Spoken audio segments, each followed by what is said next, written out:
Ngayon po, ikatlong session na po natin sa Hermeneutics, the art and science of biblical or Bible interpretation.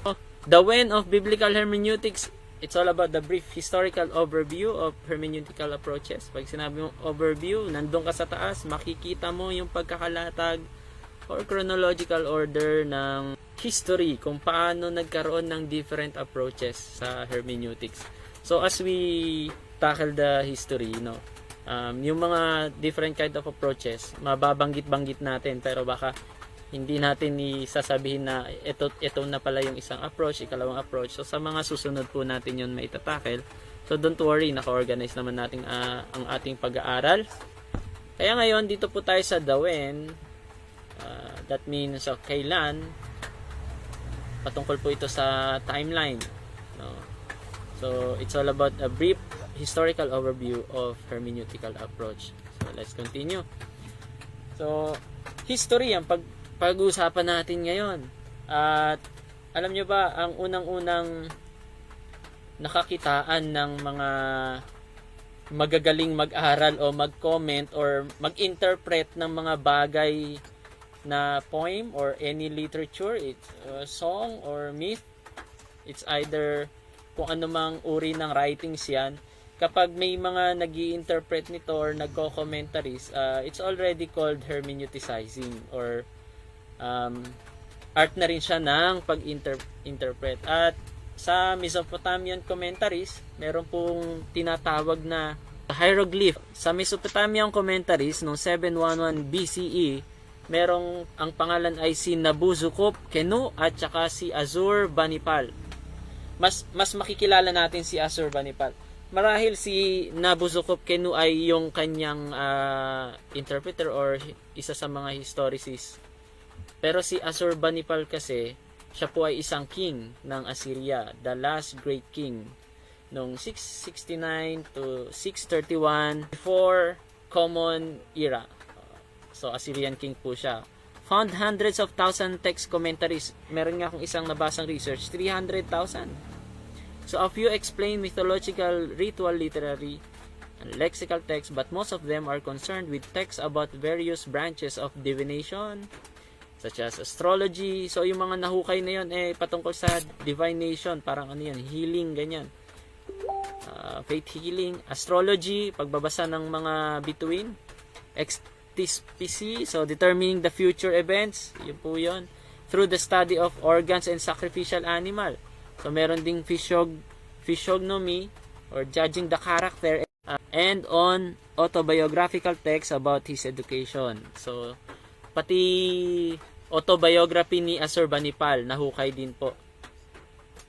And Ashurbanipal claims that he studied a difficult commentary on extispecie during his youth and discussed it with the greatest scholar of his age. Kaya itong si Ashurbanipal, bago siya naging king ng Assyria, ay talagang sinabi na matalino po talaga itong si Ashurbanipal. At may mga ancient texts, mga nahukay nila, it's either nakuha nila sa labanan, and then napaka-interesting para sa kanila yung mga writings. Okay. So Assyria. Actually itong si Ashurbanipal ay merong kakontemporary. Ibig sabihin, nung panahon na nabubuhay si Ashurbanipal, meron siyang kakontemporary, meron siyang kasabayan na character sa Bible. Sino kaya ang kasabayan niya? Letter A, si Jacob. Type natin sa comment natin section. Letter B, si Joseph. C, sabi po ni Brother wild guess lang po, Jeremiah, sabi ni Brother Allen. Sa atin pong live stream, may sagot naman tayo sa live stream natin. Meron po tayong 8 dito. Malay nyo, bigla na lang ako mag-PM sa inyo. Meron kayong 50 pesos na GCash pag may nag-love gift. May share kayo, syempre. Letter A, B. O, diba? Sabi ni Brother Paul, and letter A, B naman kay Tin at Brother Jaime. So, ang sagot po ay, sino kaya? Ang kakontemporary po ni Ashurbanipal sa Bible ay, ayan po ang nakasulat. So, biblical contemporaries of Ashurbanipal, si Zephaniah, si Jeremiah, at si Habakkuk. So, the correct answer is letter C. palakpak naman. Virtual clap sa mga nakapaghula. Wild guess daw, sabi ng iba. Tama po, kasi nung mga panahon na yun, mga 700 BC, yan po yung panahon na talagang progressive at malaki po ang sibilisasyon ng Assyria ayon sa history. May pwede tayong mag-google, yun yung Assyrian Golden Age nila, at ang isa sa pinaka magaling na hari at maraming inscription talaga sa history na nahukay ay ito pong kay Assurbanipal. Yan.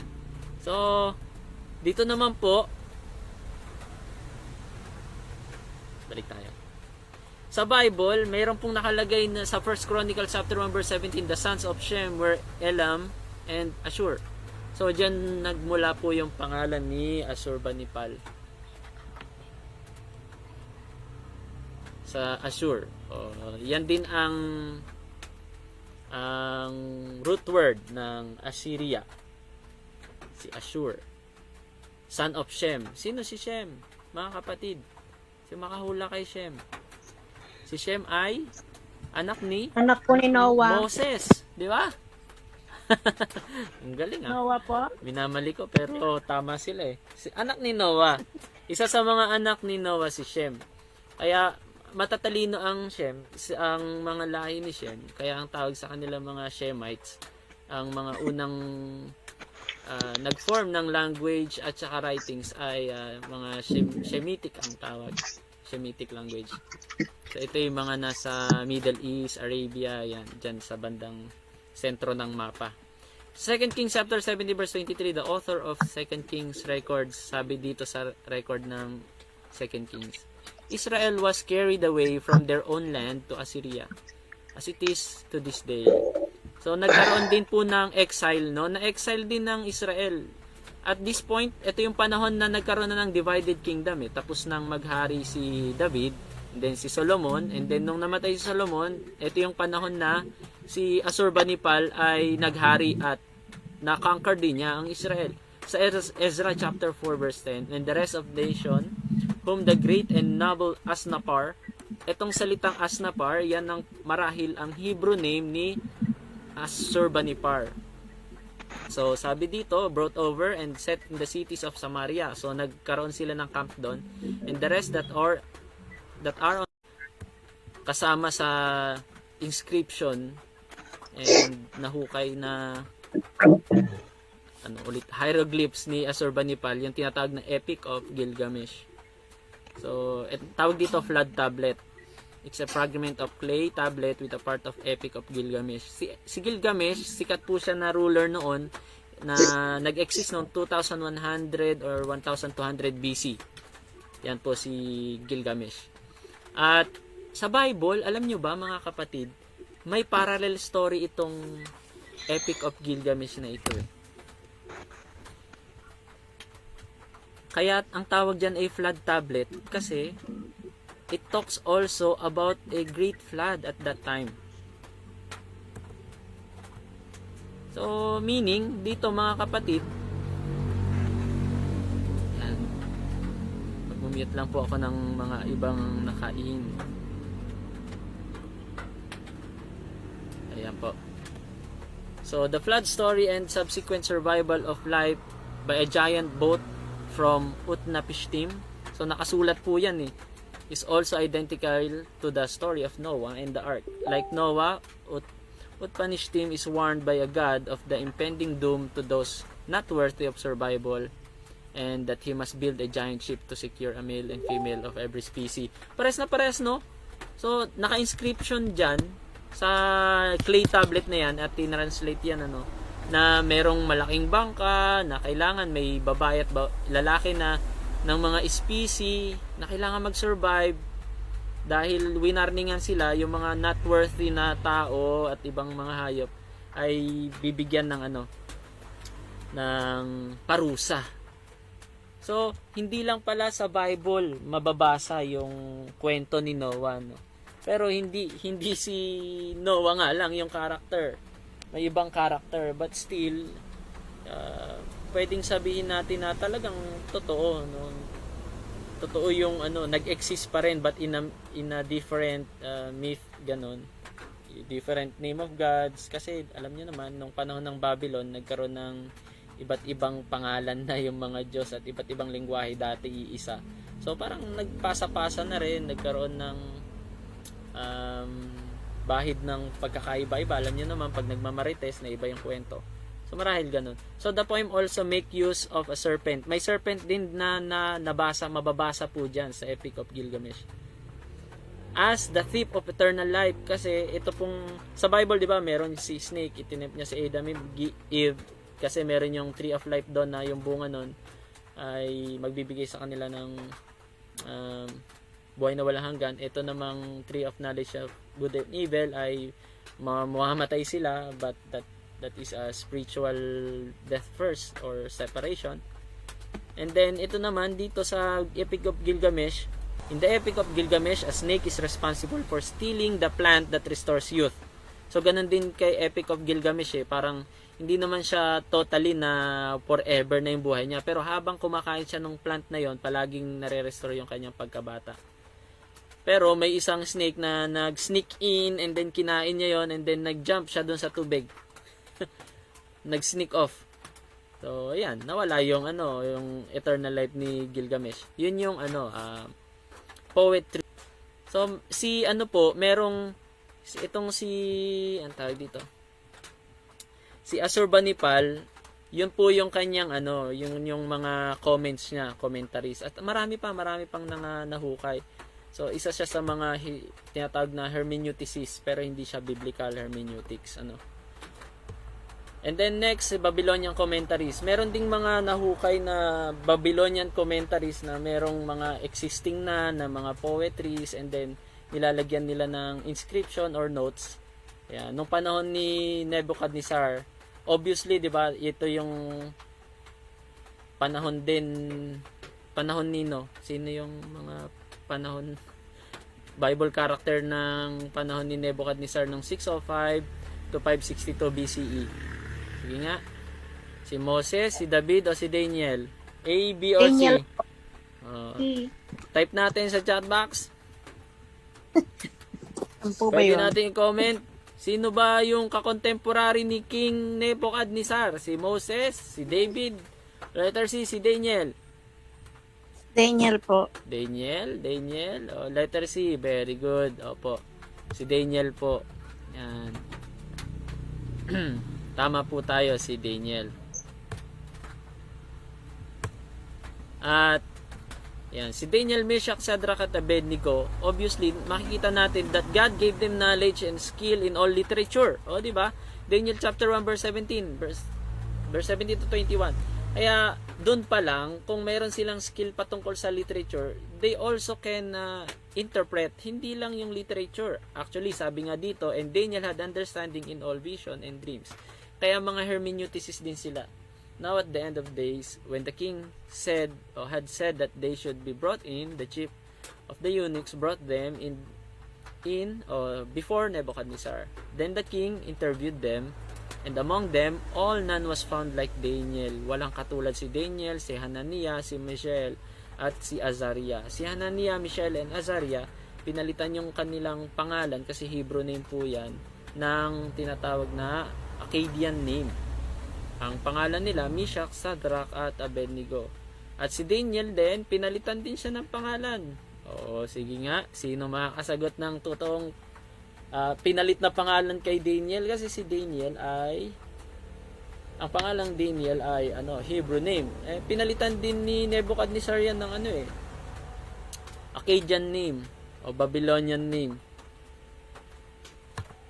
Tingnan nga, Belteshazzar. Ay, galing naman ni si Heaven of Worship United. Siguro ito si Pastor Geronte. So tama po, si Belteshazzar ang pangalan po niya. And then nung in-interview, sabi niya dito, therefore they serve before the king. Verse 20, in all matters of wisdom and understanding about which the king examined them, he found them 10 times better than all the magicians, astrologers who were in all his realm.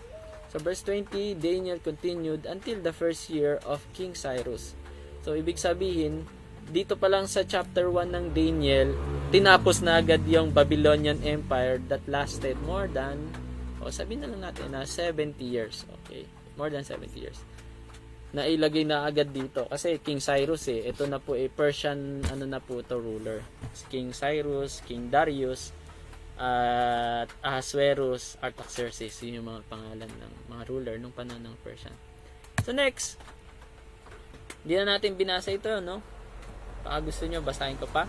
Yung Babylonian commentaries, all available commentary tablet from Babylonia were written during the half millennium that followed the downfall of Assyrian Empire, 612 BCE. Found Babylon, Borsippa, Sippor, Nippur, Uruk, Dilbat, and Ur. Yan yung mga nahukay nila, and then inipon po yan sa palasyo ni Nebuchadnezzar. Yung mga nahukay po sa iba't ibang lugar na yan. They date from 6th century to 100 BC. Many of them were apparently the work of advanced students who copied them. O, diba? Work siya ng advanced students. Nakalagay dito. So, sino yung students na tinutukoy dyan? No, hindi dito naka-indicate. But, yun nga ang kagandahan ng Biblia Mas specific pa ang Bible, diba? Who copied them as a part of their education. But the commentaries did not only have a didactic function. Hindi lang siya pang education or medium for teaching. They also serve as a reference work in their own right. Pwede silang iniuuwi din sila daw sa tahanan. This is indicated by the fact that they were kept in libraries or temples and private houses, often faithfully copied and occasionally borrowed and even transferred to other cities. Parang, yun, nagkakaroon din sila ng sarili nilang mga pag-aaral sa mga bahay. So, yan po. Ancient Greece, number 3 na po tayo. After ng tinatawag na Mesopotamian, and Babylonian, or yung first is Assyrian. Dito tayo sa Ancient Greece. Ang mga hermeneutists noon ay sila Heraclitus, known for his enigmatic writing style and emphasis on hidden meanings and interpretation. Palagi siyang tumitingin sa mga naka-hidden na meanings nung mga writings na yon. So, yun yung style ni Heraclitus. Si Plato naman, ang style niya as a hermeneuticist, he developed the idea of hermeneutic circle which highlight the interdependence between understanding a part and the whole. Una, ang gagawin niya, yung bawat mga parts and then titignan niya in a whole picture. Siya yung nag-introduce po ng ganon, yung general and specific hermeneutics na naging nature ng hermeneutics. Isa yun sa mga Platonic way ng pag-i-interpret.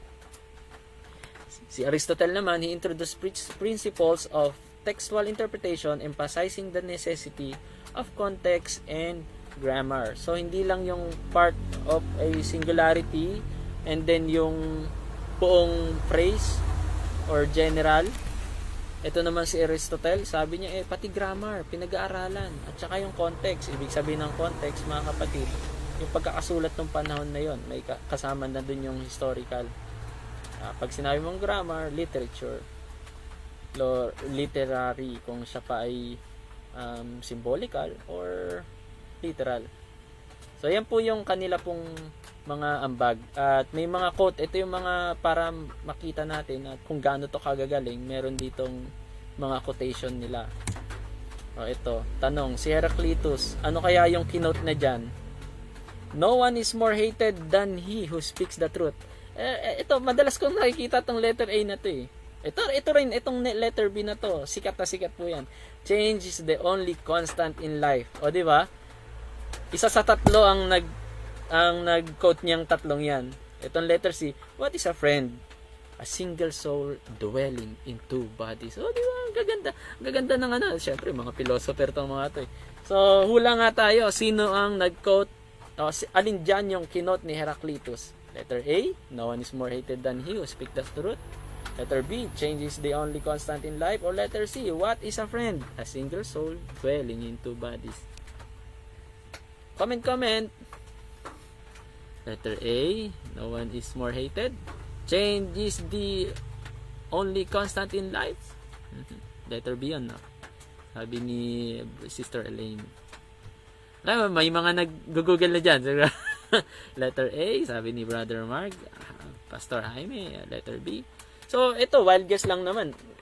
Hindi naman masama magkamali. Pero pag tumama, syempre, congratulations. Sabi naman sa ating live streaming, Meron na po tayong 12 na taga-subaybay. Si Brother Lian o Sister Lian?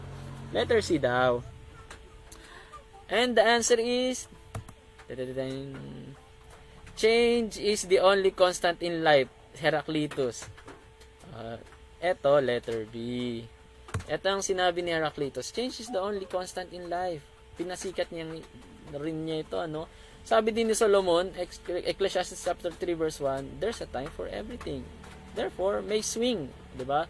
Time of death, and then time of birth, time of joy, time of crying, ganun. Pag-iipon, pagwawatak-watak. Sa Hebrews 13:8, there's only one constant talaga or never changes, si Jesus Christ. Sabi dito, Jesus is the same yesterday, today, and forever. Hebrews chapter 13 verse 8. Kung atin pong i-hermeneutics yung change is the only constant in life na as in life na bios dito sa lupa, but Zoe life, yung eternal life that comes from Jesus Christ, will never change. Immortality na yun. So si Plato naman, ang pinasikat niya na quote, no one is more hated than he who speaks the truth.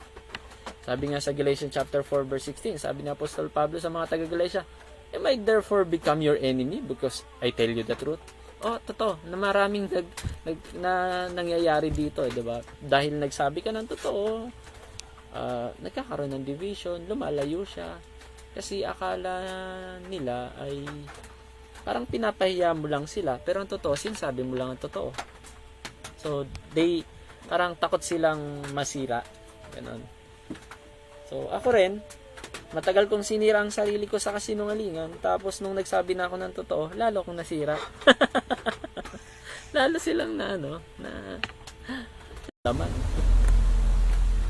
So, ito naman, single soul, dwelling in two bodies, kabaliktaran nito, dalawang laman, pero isang soul daw. So, ano lang naman yan, mga quote lang nila.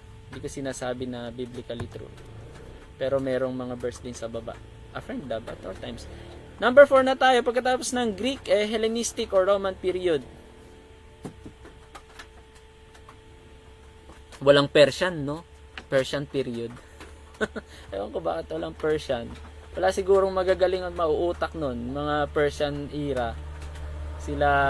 Persian kasi, ito yung kung nanood kayo ng 300, yung 300 Grecian na taga Sparta, 300 Spartan. Sila yung tumalo kay Xerxes ang pangalan niya. Sa Bible, Artaxerxes. So biblical talaga sa history natin, hindi pwedeng di ka maniwala sa Bible, historically true, 'di ba? And then pagkatapos noon, Grecian, medyo tahimik na sa Grecian period. Wala na sa Bible kasi yun na yung silent year. After ni Malakay, tsaka nagkaroon ng Grecian period. Kasi nung panahon ni Malakay, ayan na, panahon pa ng mga Persian yun And then pagkatapos ng Grecian period sa magitan ni Alexander the Great, yun. Hellenistic na or Roman period. So 4th to 5th century CE. Kaya ang tinatawag na yung intertestamental period, yung silent years na tinatawag, hindi nangungusap si Lord, ito yung mga panahon na yon. Isa sa mga hermeneutics noon ay si Philo of Alexandria. He was also called Philo Judaeus. At siya po ay Jewish philosopher po siya, na nakatira sa Alexandria, sa province of Egypt. He synthesized Jewish and Greek thought, or he is known for allegorical interpretation of Hebrew scripture, seeking to reconcile Greek philosophy with Jewish theology. So may mga hawak-hawak siyang hindi natin masabing Bible ang panahon na scripture Scripture tawag doon. So, yan, titignan niya yung mga allegorical essence ng mga nakasulat noon sa Hebrew.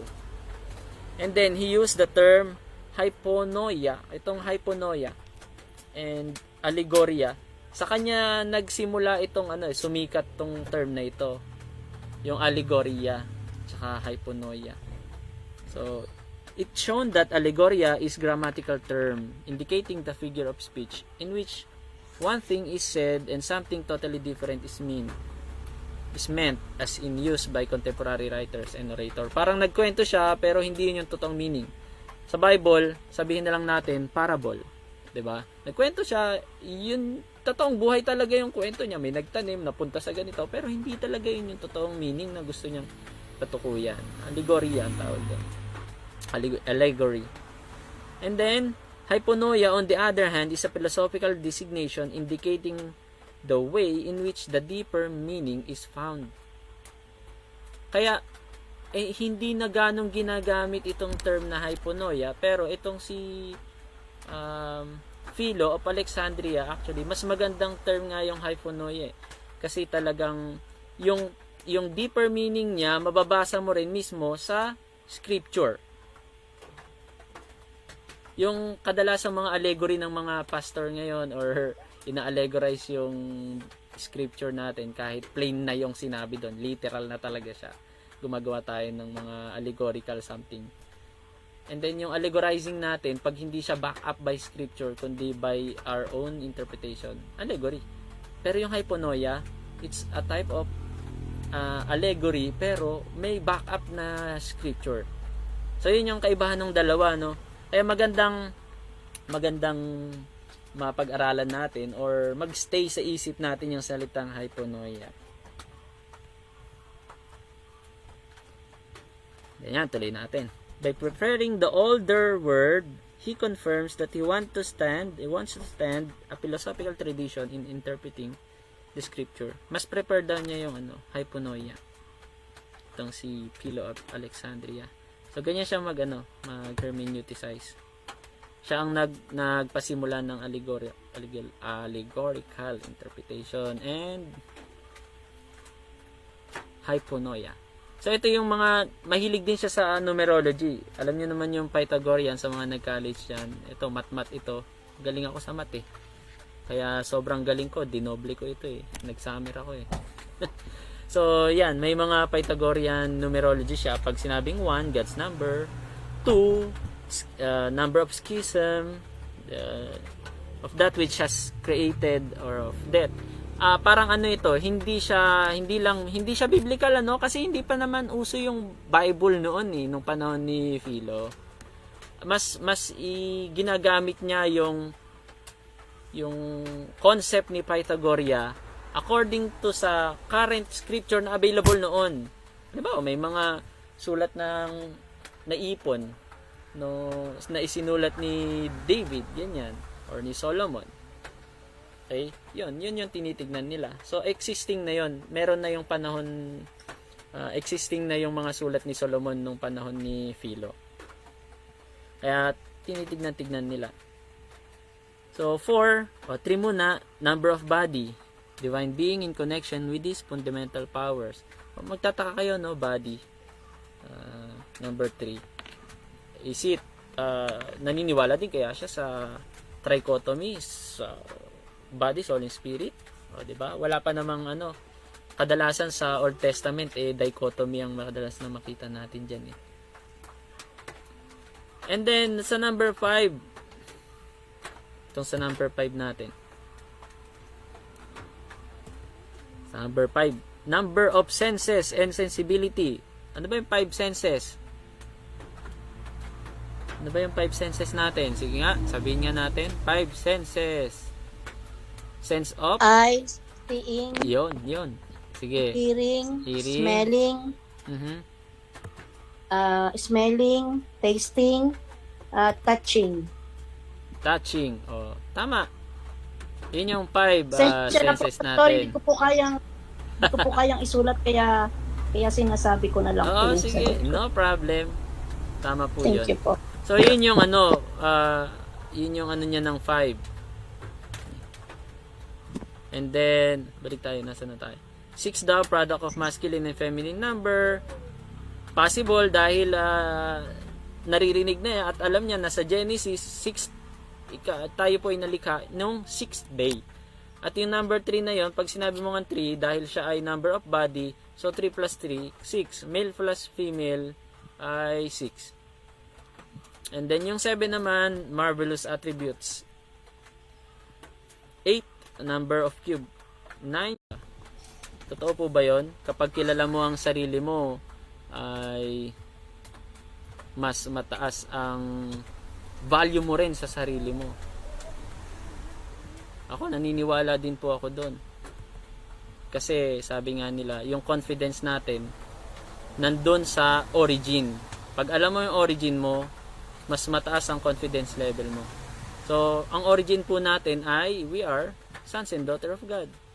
Kaya dapat lang talaga na maging tayo, maging confident kung sino tayo at saan tayo galing. We came from God. We are all created by God. Sabi naman dito sa Psalms 139 verse 14 to 15, I will praise you for I am fearfully and wonderfully made. Marvelous are your works. And that my soul knows very well. Knows very well. Hindi lang my soul knows. Kundi my soul knows well. Hindi. May very pa. My soul knows very well. My frame was not hidden from you when I was made in secret and skillfully wrought in the lowest part of the earth. So, yan. Yan po si Philo of Alexandria. Si Origen. Orogen naman to. Munti ka na maging Orokan. Ori po yan, Ori. Sorry. Origen of Alexandria. Ito, may tama dito sa baba. 184 to 253 CE. Common Era. Origen was an early Christian theologian and biblical scholar. I am sorry, tapos ano po pala yung kanina? Nandito na tayo sa Hellenistic and Roman period. Yung kanina po. Hellenistic and Roman period na po yan, si Philo. So ito naman pong si Origen. Yan. Early Christian theologian and biblical scholar. Sikat po siya. Napakagaling po nito. He developed a complex system of biblical interpretation. Matindi po ito mag-interpret. Paano? Papakita ko sa inyo mamaya. Including literal and moral, allegorical level of understanding. So, medyo marami na yung layer niya. Tinitignan niya yung literal, tinitignan niya yung moral, tinitignan niya yung allegorical. And then, he also contributed textual criticism. Meron siyang mga notes. May mga notes siya. And wrote extensively on biblical exegesis. So, ayan na. Lumitaw na yung isang kinakatakutan sa hermeneutics. Yung salitang exegesis. Pastor, ano yung exegesis niya yan? Exegesis o exegetical form of interpretation. Pakipaliwanag nga, Pastor John. Malapit din doon sa parolang. Iyon, tama po. Sino yung sumagot? Hindi ko nakikita. Eisegesis. Ako, very good. Eisegesis, yung pang sarili nating pangunawa. At exegesis naman, kung yung scripture ay ininterpret ng scripture, back up by scripture. And then, sometimes, in exegetical interpretation, ginagamit din pati yung culture noon. Tinitignan din kung ito ay allegorical or literal. Ayun. So, pero, biblical exegesis, yun nga, interpreting the Bible itself. So, ganito po ka-complex yung kanyang pag-aaral. May tinatawag na hexapla na works niya. Ito, nakikita nyo tong itong na to, parang map na ito. Mayroong mga ganyan, spider web. Ganyan po siya mag-compare. Kino-compare niya itong hexaplar, itong gitna. Pinalakad niya dito, kino-compare niya yung kay Sahidic, yung kay Philoxorian, kay Heraclin. Yan, yung LXX Septuagint po ito, Greek Septuagint. Si Marcus, yung mga kanilang mga writings, pinag-aano po nila, pinagpaparallel ni Origen. Ganyan siya katindi mag-aral. So, by far most important work of Origen ay yung hexapla or sixfold. Ang ibig sabihin ng hexapla ay sixfold. Kaya kung makikita nyo dito, ito po yung example ng fragment ng hexapla. Actually, nung mga later works niya, may nakita pa siya sa mga jars na naipon. Gumawa na naman siya. Hindi na hexapla. Octapla na. So, ito parang ito. 8 na ito eh. 8 layers. Diba? Kapag verb naman ay how. Diba? And adjective, minsan, reasons, ganon. And, yung kanya pong basta adjective, yung pagsasalarawan. Okay? So, ito po yung one of important work ni Origen. Yung Hexapla na yan, may Hebrew in Greek, Septuagint, Theodosian, Aquila, Symmachus, mga works po nila, pinag-layer niyang ganyan. Ganyan sila katindi, no? Matagal na ito. Tayo parang tamad tayo kung ano yung nabasa natin, interpret agad. Tinatamad. Ganon din sila pastor minsan, di ba? Kaya tayo I encourage you na maging tunay tayong hermeneuticis. Ibig sabihin, when we open our Bible, hindi sapat yung sinabi ni Lord sa'yo. Yun na agad yung sinabi ni Lord sa'yo. Pero ang totoo, hindi naman talaga yung sinasabi. And sometimes, it's not already applicable into our time. So, may mga pinagmulan yun kung bakit ganun eh. Tignan natin. So, Hellenistic, isa pa sa mga, ito sa quote ni Origen, be diligent in reading the divine scripture, for in them, you will find eternal life. O, diba? Doon mo kasi makikita daw eternal life sa pagbabasa ng scripture. So, blessed are those who hear the word of God and keep it. Luke chapter 11, verse 28. So, ito ay 4th to 5th century common era. Hindi na po, hindi na BCE po ito. Kaya may Septuagint na, ibig sabihin, itong Septuagint ay New Testament na po yung binabasa nila dito. May collection na po sila ng New Testament. Sa Middle Ages naman, 5th to 15th century. So, may 1,500 na natin, na i-overview natin. Sa 1,500 na yon, kukuha lang tayo ng mga ilan-ilan, isa na doon si Augustine of Hippo. Kaya may mga tinatawag na priest, ang tawag sa kanila Augustinian. Meron ding mga against sa Augustinian, ang tawag sa kanila ay Pelagian. Pagdating din sa salvation, malaki ang work na ambag ni Augustinian at saka ni Pelagian sa tinatawag na Arminian at saka Calvinist.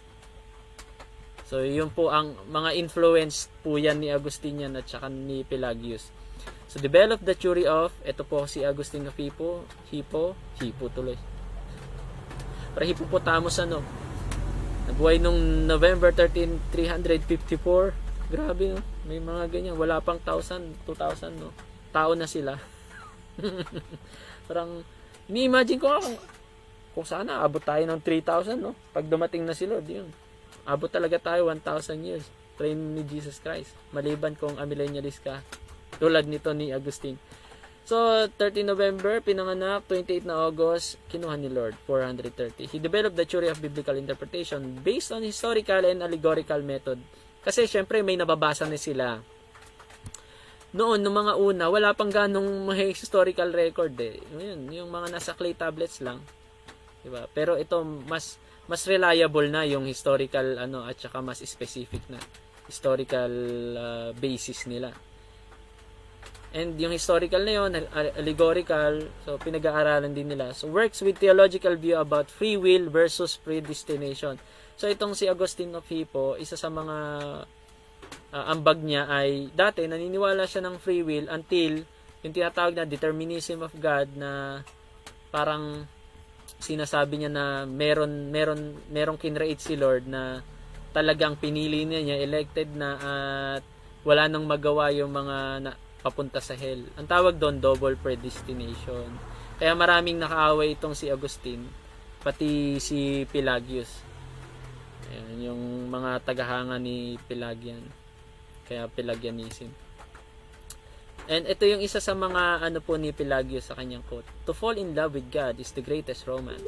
To seek Him with the greatest adventure, and to find Him with the greatest human achievement. O, diba ang ganda? Kaya kung naghahanap kayo ng romansa, unahin nyo si Lord. Sabi nga, seek ye first the kingdom of love. Kingdom of love. Hindi kingdom of love sa lupa, Kingdom of God. So, seek Him the greatest adventure. Parang yun yung pinakamagandang adventure. And to find Him is the greatest human achievement. O baka nag-hermeneuticize tayo dito eh. Mayroon pang hindi ligtas dito Tanggapin nyo si Lord. Hanapin nyo po si Lord ng mabuti. Ma-inlove kayo sa Panginoon. Kaya minsan, isa sa mga challenge ko, baka may mga nakikinig dito na natisod lang sa ating pong pinag-aaralan, ay ito ang tanong, mahal mo ba talaga si Lord? Yan ang unang tanong ko palagi sa mga bago kong nakikilala. Mga young people man, matatanda, mahal niyo po ba ang Panginoon? Hindi ko titigilan na hanggat di sasagot. O, pag sinabi nilang oo, amen, purihin ang Panginoon. Napakaganda po yung sagot niyo. Talagang mahal niyo po si Lord. Pero ito ang ikalawang tanong. Ano ang iyong ebidensya? 'Di ba? Sa pagmamahal, marami tayong pwedeng sabihin na. Madali lang sabihin eh. Pero pagdating sa ebidensya, pag wala kang maipakita, wala kang proof, questionable yung pagmamahal. Kaya yun ang unang-una talaga na challenge ko sa mga nakikilala natin sa pag-evangelize din. So what verse in the Bible could support this quote? Ano sa tingin nyo ang magandang verse dyan? To fall in love with God is the greatest romance. Parang na-quote ko kanina, parang Matthew 6:33. O halimbawa, ito, exercise tayo, mag-hermeneuticize ka. Parang gusto mong back-upan itong quote. Quote lang siya ha, quote. O, ngayon, yung quote na yon, try mong kukuha ngayon ng Bible backup. Sino sa inyo ang may lakas ng loob na mag-share ng verse dyan? Ang daming mga may patungkol sa love eh. Greatest romance. Seeking Him. Oh. Sige nga, quote. Mag-chat nga tayo.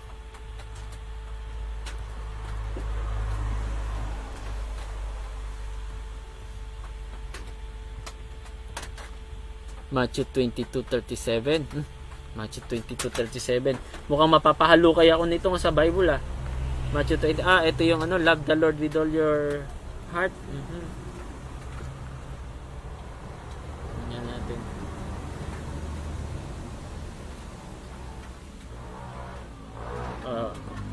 Meron pa bang iba? Yan, love the Lord with all your heart. Siyempre, pag all, matitira. Nasa kanya na lahat. 'Di ba? Alam niyo, may natutuwa ako dun sa isang nag-share. Sabi niya, kahit sinlaki lang sana ng butil ng mustasa ang inyong pananampalataya, lalaki yan. Tapos pamumugaran pa ng ibon. Sabi niya, kahit maliit, basta buo. Kasi yung butil na yan, paghati, kahit gaano pa nga kalaki, hatiin mo yung buto ng abukado, itanim mo, hindi yan tutubo. 'Di ba? Walang future dyan. Pero yung maliit na may pananampalataya, buong buo, talagang lalaki yan at lalawak.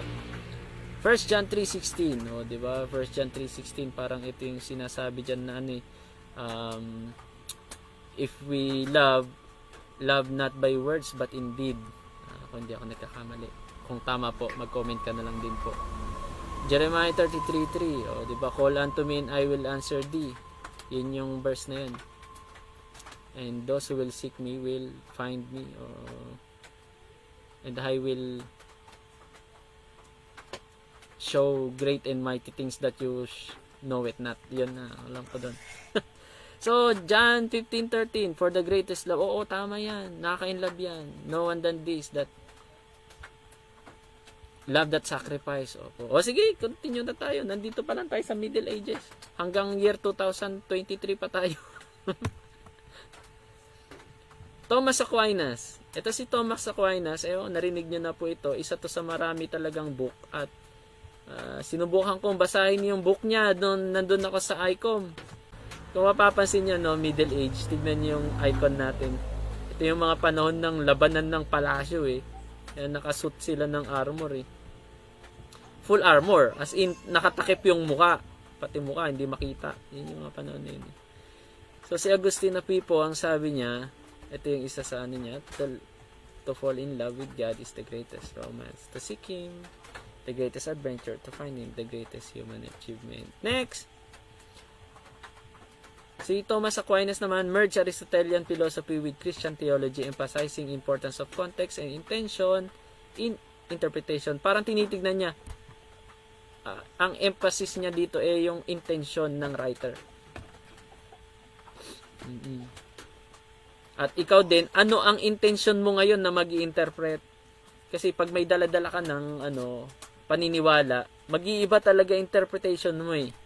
Kung ano yung nasa isip mo, sometimes nag-fit in yung nasa isip mo sa Biblia para mag-fit in yung Biblia sa isip mo. 'di ba?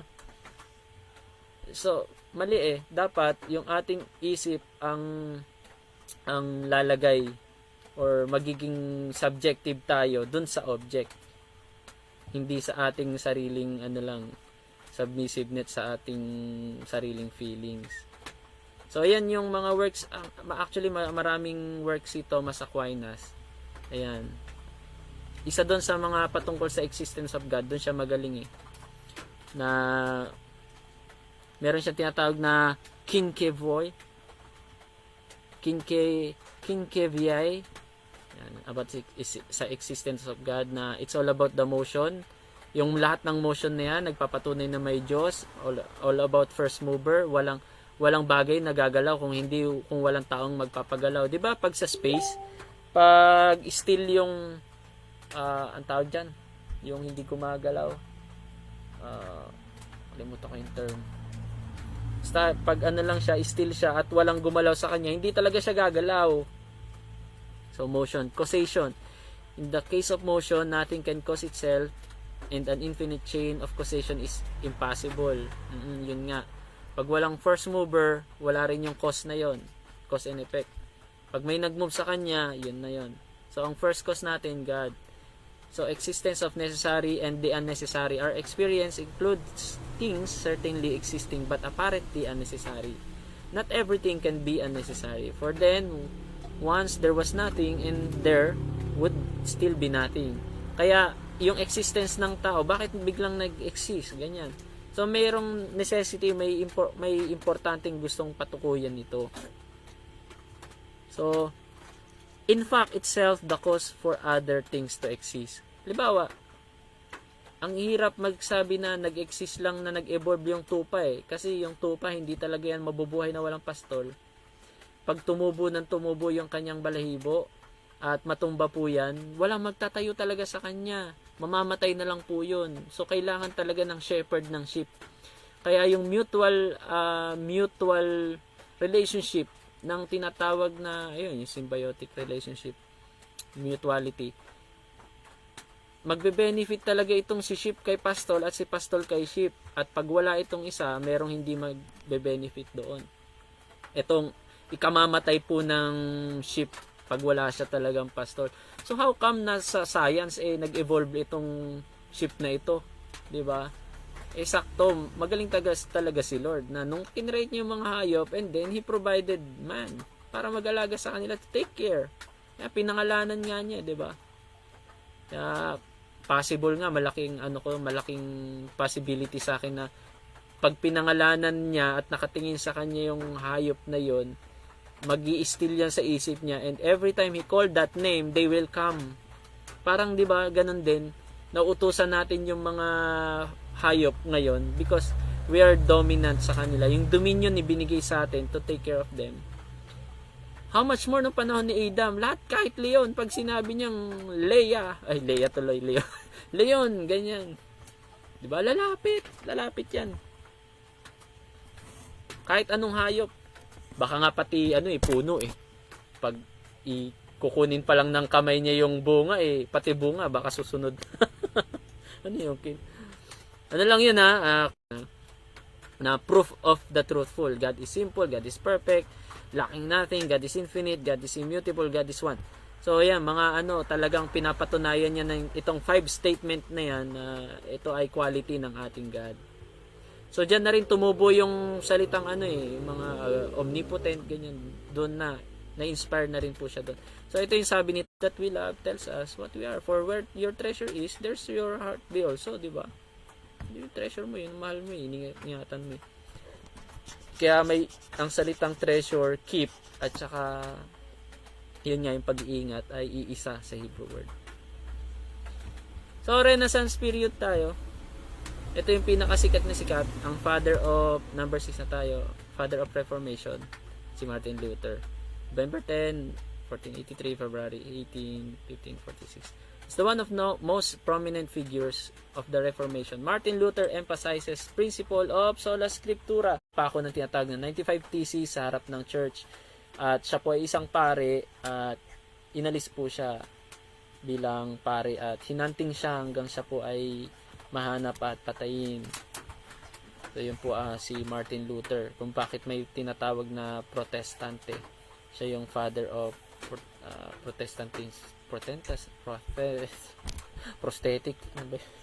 Protestantism. Next, ito yung isa sa mga one of great quote niya. Pray like it all depends on God. Then when you're done, go work like it all depends on you. Ganun mag-pray. Sige, pray ka, iyak mo parang sa Lord lahat. Pero pagkatapos na yon, mag-work ka na alam mo sa sarili mo na everything depends on you. Diba? Itong salitang yan, man's part and God's part. Pero pagdating sa salvation, ibang usapan na naman yan. Sa soteriology. Systematic theology 2, mag-abang po kayo. Sa panguna po ni Pastor Dexter, mag-insert lang ako, Pastor Dexter, last teaching na rin po natin kay Pastor Job. Kaya sa mga hindi pa pasalamat kay Pastor Job na hindi lang saying thanks, kundi hindi lang giving thanks. Dapat may pa-thanksgiving din kayo. Pa-Gcash. So, and one of you says to them, sabi sa Bible, depart in peace, be warmed and filled, but you do not give them the things which are they needed, or which are needed for the body. What does it profit? Anong halaga nun? Sabi mo sa kanya, nakangailangan siya, pero ang sinabi mo lang, sige, humayo ka, pumayapa ka, manawa ay painitin ka ng Diyos. O, diba? Pero, hindi mo siya tinulungan. Sabi niya, by faith itself, it does not have works, it is dead. Patay. Diba? So, dapat, ipapakita kang working faith. Faith that works. Okay. So, Renaissance and Reformation, another prominent figure, si John Calvin. O, diba? Alam niyo na kung saan galing yung John Calvin. Yung tinatawag nilang Calvinist. 15th to 17th century, Calvin is the influential French reformer, emphasized the sovereignty of God in his biblical interpretation. His theological system, known as Calvinism or Reformed theology, was based on principles such as sovereignty of God, predestination, justification by faith alone, and Calvin's major work, Institutes of the Christian Religion, offers a comprehensive theological framework, contextual, grammatical, and balanced approach to biblical interpretation. His aim was to understand the original meaning of the text and to harmonize seemingly conflicting passages to develop a comprehensive understanding of Christian theology. This hermeneutical principle played a significant role in shaping the theological framework of Arminianism. Yan, dalawa yung nagsasandatahan ng mga verses to sa Bible. Hanggang ngayon, nagsasandatahan pa rin sa mga debates. Kahit sermon outline na nang nakalagay, nagiging debate out. Diba? Relate tayo dyan. Diyan tayo nagkakilala eh. Diba? So, ayan. Ito po, sikat na sikat. 5 solas. Ayan, isa yan sa mga. Yung tulip, sa kanya rin po galing yun. Kung hindi nyo pa alam, manda kayo sa ating soteriology. Hindi ko na po ipapaliwanag yan. Sabi ni John Calvin, if a preacher is not first preaching to himself, better than he falls on the step of the pulpit and break his neck than preaches that sermon. Ay, Panginoon. Diba? At hindi rin to si John Calvin. Pero mo, pag sabi, tatagalogin ko yung preacher na yan, pag hindi niya yan pinipreach sa sarili niya muna, first mas mabuti pang pagbaba niya sa pulpito lumagapak siya at mabali na yung leg niya. Kaysa i-preach niya yung sermon na yan. O bago niya i-preach, kamo pa. Pero totoo yun. Minsan yung pinipreach natin, tayong unang nasisermonan. O ito, true to life ito. Itong anak kong panganay, 13 years old. Minsan. Ano ba? Ikukwento ko ba? Ikaw nga mag-testimony, Mrs. Pero totoo ito eh. Parang sabi niya, nanghihina daw siya. Nanghihina. Parang, alam niyo naman, ang tao kasi tayo. Parang ayaw ng bibitaw na kami doon sa isang church. And then, parang sinabi niya, alam mo mami, kung bakit ka nanghihina, kung bakit ka nagkakaganyan. Kasi hindi ka na nagpipreach.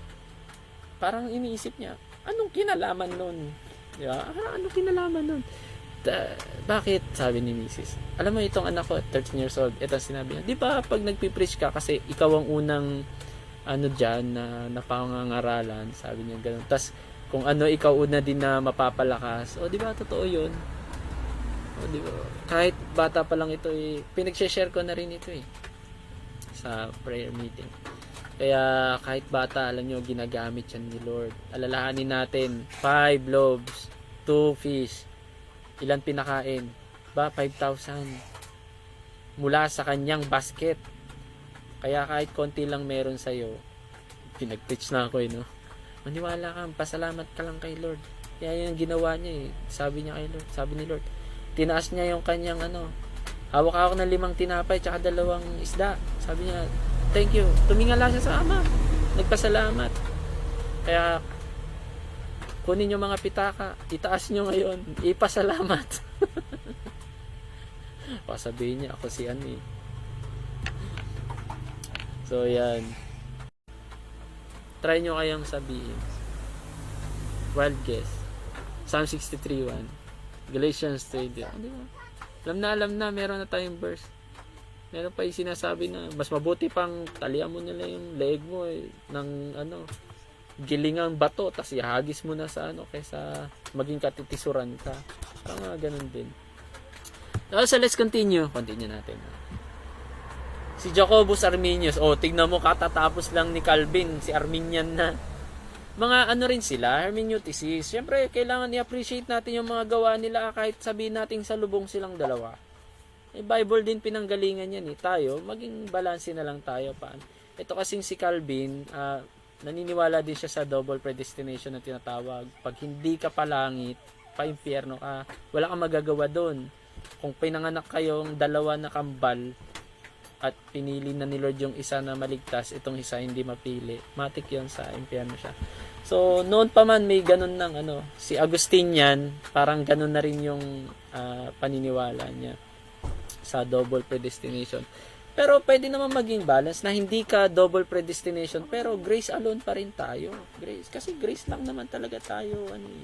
Grace lang ni Lord kung ba't tayo maliligtas 'di ba? Bahala kayo kung paano niyo i-balance 'yan. Mga hermeneuticis naman din kayo.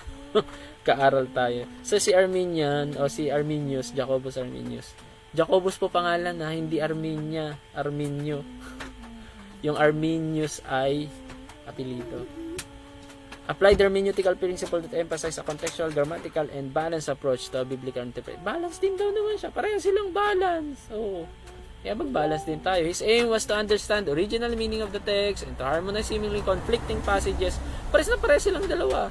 To develop a comprehensive understanding of Christian theology, this hermeneutical principle played a significant role in shaping the theological framework of Arminianism. Kaya balance sila sa sarili nila, pero pag nagsalubong hindi na balance So tayo na lang, may dala-dala na kasi, may dala-dala na silang idea. So a good conscience is a paradise. Yan yung isang sikat na quote po ni Jacobus Arminius. Ano kaya yung magandang verse dito? A good conscience is a paradise. Diba? Pag mabuti yung konsensya mo, tulad ni Lazaro, nandun ka sa Abraham's bosom. Nandun ka sa paraiso. Ayos na yung konsensya mo, di ba? Pag hindi maganda ang konsensya mo, napapanaginipan mo pa lahat ng ng multo mo sa buhay. Kaya magsisi na po tayong lahat. Baka may hindi pa naligtas dyan. Tanggapin niyo po ang Panginoon. So ayan, next. John Knox, a Scottish reformer and theologian. Si John Knox played a crucial role in the Scottish Reformation. He emphasized the chosen nature of the elect and the need for church reform. Knox's work include ito yung isa sa mga niya, inclusion ng gawa niya. The first blast of the trumpets against the monstrous regiment of women in the Book of Common Order, which provided guidelines for worship in Scottish Reformed Church. Yan, about womanizing tuloy, feminism. Ano bang role ng babae sa church, di ba? equality. Yan yung mga ano po niya, sa mga ambag ni John Knox. Hindi ko na ano to, si Arminius pala, yung kanyang, yun, alam naman na natin siguro na kabaliktaran ni Calvin. Ito naman si Arminius, ang tawag dito synergism. Ang kaligtasan may part ng tao, may part ng Diyos. Yun po. Si ano naman po, John Calvin, grace alone, biyaya lang talaga ni Lord. Christ alone, si Jesus Christ lang. Faith alone, yun. Yung faith alone, yun yung medyo may nagko-question yung iba pag faith alone lang, or kung paano mo i-express yung equation ng faith alone mo. Faith that works, working faith, magkakaiba. Wala tayo sa soteriology. Ito yung kay John Knox, itong quote niya. A man with God is always in the majority. Na-encounter nyo na ba yan?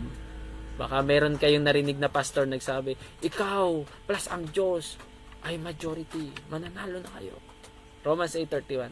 If God be for us, who can be against us? O di ba? God yung nasa iyo. Sino pang laban sa iyo?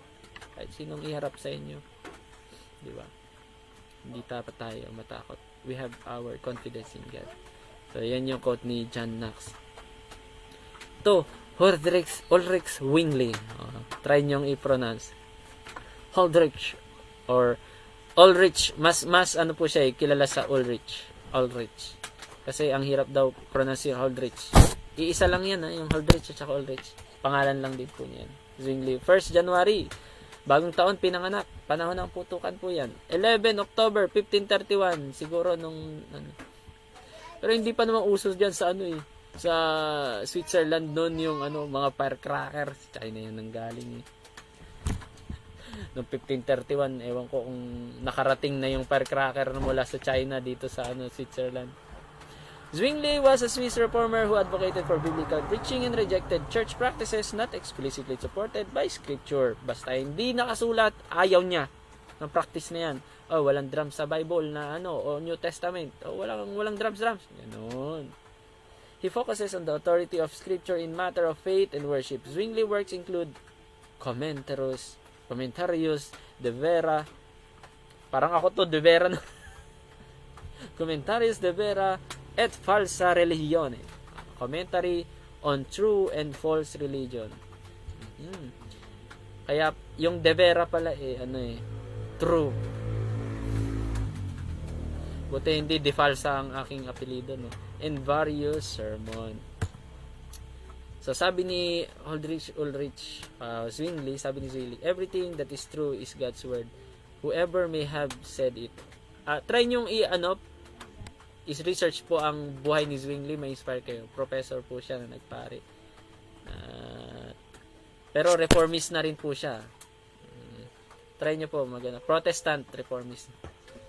So ano kayang magandang Bible verse dyan? Everything that is true is God's word. Whoever may have said it. Meron bang ganyan sa Bible? Pag totoo, kahit sino magsabi, totoo yun. Paano kung si Satanas na nagsabi, totoo? Ang sabi ni Satanas, pag patihulog ka, tutulungan ka ng 10 na sasa mga libong anghel. Totoo hindi? Siyempre Bible, di totoo. Pero mali ang contextualization. Pastor, ano yung contextualization? Ang contextualization, mga kapatid, ay yung application in a certain culture or setting. Kung ang setting nyo ngayong 21st century, applicable pa ba yan? So, di ba? Pero hindi dapat mas mataas ang culture kaysa sa truth.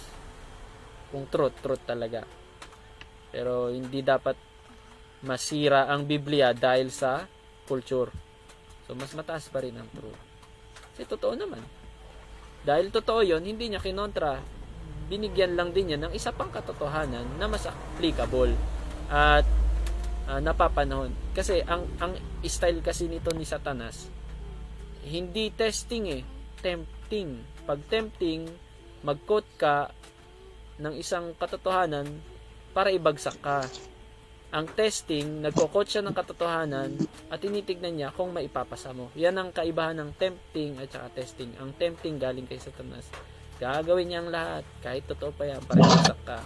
Pero ang testing, na nasubo ka sa katotohanan, pero ang build up nun ay para sa iyong kabutihan. So, ano kayang verse meron dyan? Ayun, nasabi ko na yung isa. Next! Si Philip Melanchthon. Melanchthon was a German reformer who worked closely with Martin Luther. Best friends sila. He contributed to the development of Lutheran theology. Kaya may mga Lutheran church po, malaki po ang ambag ni Philip Melanchthon. Melanchthon's major work is Loci Communes, or Commonplaces. Provides a systematic presentation of Protestant theology. So, maraming ambag itong si Melanchthon. Isa sa mga kanya pong quote ay, in essential, unity. In differences, liberty. In all things, charity. Kumbaga, oo, sa church, as a united, pare-pares tayo, pero pagdating sa difference, meron tayong freedom. Bigyan natin ng kalayaan na express yung iba kung ano man yung meron sa kanya. Pero lahat-lahat, kung medyo hindi mo talaga nagugustuhan, in all of those things, kaya nga in all things, charity, na maganda eh. Behold, how good and pleasant it is for brethren to dwell together in unity. Ano pa ang mga verse na pwede kayang mai-back up natin dyan? Di ba? 1 Corinthians chapter 12. 1 Corinthians chapter about 12. 13. 13. Ayun, 13. Oh, nakulangan ng isa. 13, tama. 'Di ba? Kahit magsalita ka pa ng mga salita ng mga anghel. Kung wala kang pag-ibig, parang ang batingaw lang. So, okay. Si Friedrich Schleiermacher. Friedrich Schleiermacher was a German theologian, philosopher, linguist. Matalino po itong taong to. Try nyo rin basahin yung kanyang i-Wikipedia nyo po. Dahil ito ay free, kanya-kanya na lang po tayong research. Itong mga prominent na mga taong ito, try nyo po silang basahin. Ma-inspire kayo sa kanila, sa kanilang mga galing. So, ang kanyang approach sa hermeneutics ay yung sympathy. Yun yung kanyang ambag sa approach. Mahalaga yung sympathy, hindi lang basta objective. Makikisimpatya ka din. Ano ba ang nararamdaman o yung emosyon na nagsulat nung sinusulat niya ito at ikaw rin na habang nagbabasa ka.